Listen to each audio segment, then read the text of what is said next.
Welcome to the version 1 Sam Teams Fireside Chat series.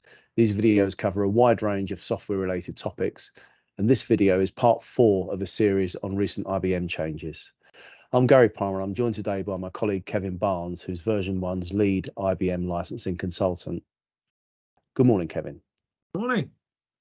In our last video, you covered some of the key ways in which customers can mitigate their risk around these IBM changes.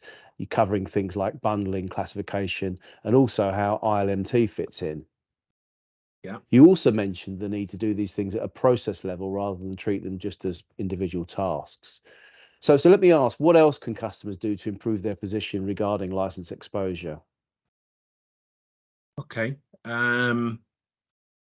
If I was to kind of quote one more really key thing that customers can do, that would be in the space of lines of argument for an audit defense. So I'd strongly advise, when you're collating your IBM licensing baseline, that you listen really carefully to what the technicians are telling you. It may not just be the technicians, it may be commercial people, it may be finance people, could be a range of people, but listen really carefully, because frequently someone will share with you something which is gold dust in an audit.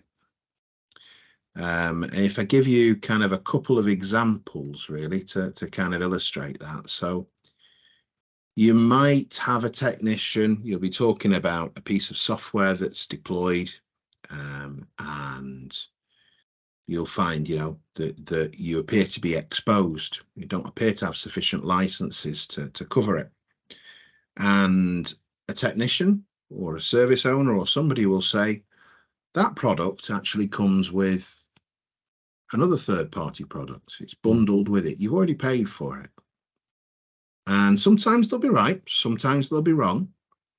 But you can find coverage for software licenses frequently. And a good example is SAP and DB2.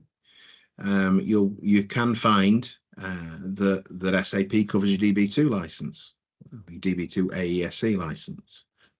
So what you need to do in that case is you need to note it and then start to investigate it, ideally when you're doing your IBM licensing position.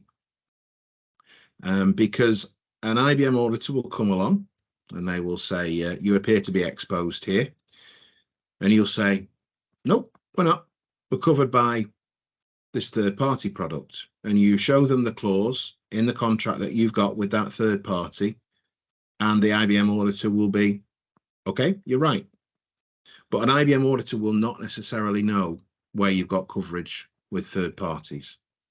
So that's a good example. That makes sense. Yeah, it does. So the onus is on the customer to really know the terms of usage and the agreements they've got in place, not just with the main vendor, in this case IBM, but also other parties that might be, as you described, a bundling thing going on. Absolutely. So that's a key example. So again, just to kind of recap, what we're trying to do here is you're listening really carefully to what you're being told during the course of producing a licensing baseline, to build up a line of argument that you can use in an audit defense.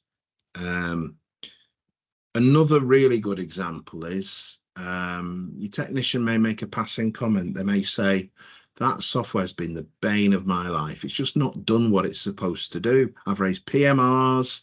There've been responses to those have been slow and ultimately unsatisfactory. So they're kind of bringing into question the performance of the software.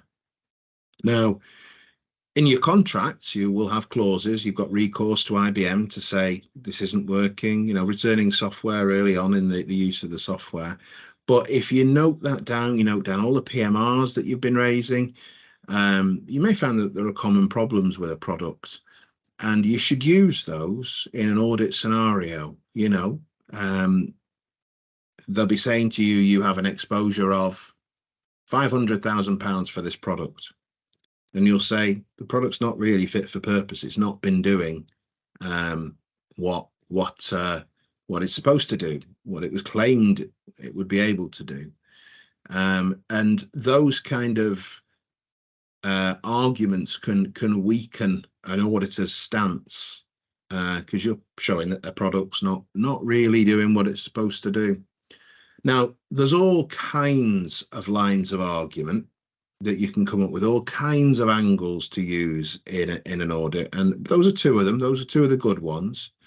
There's plenty more, but the important thing to note is in an audit, it's a bit like the stock exchange. You'll see claims being made that you owe tens of millions of pounds, and you'll be having some real worry about that. It's not nice.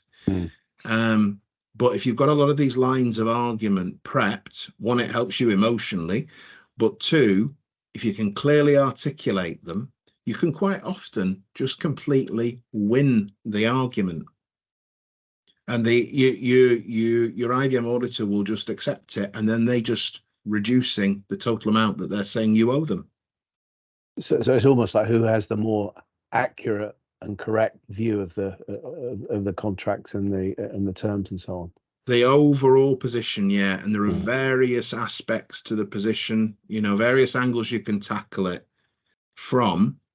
I'm lucky I enjoy that side of things. I enjoy that part of the role, and clearly that's my gig. But yeah, you can really win.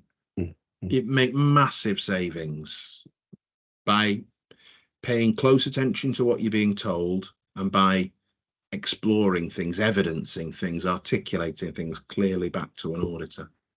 Okay. Yeah. Okay. Well, thanks, Kevin. That brings this session to a close. This has been part 4 of a series of videos on the recent changes IBM have made.